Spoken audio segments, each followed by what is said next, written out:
Okay, we caught, appears to be a juvenile rat. We caught an adult rat right next to it, so 2 for 1. We got 2, and we put 3 cases up in the attic.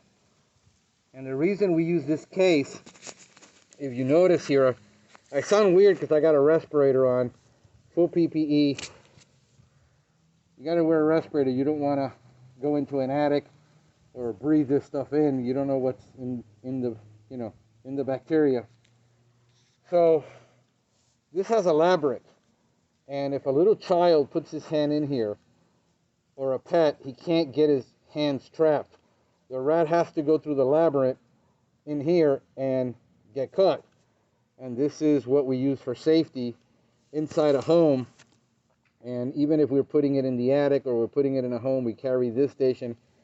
We prefer this, the ambush, the Bell Evo Ambush Protector with the T-Rex is our favorite combination to use for placing these indoors, around the property, or in an attic because of the safety factor of this trap.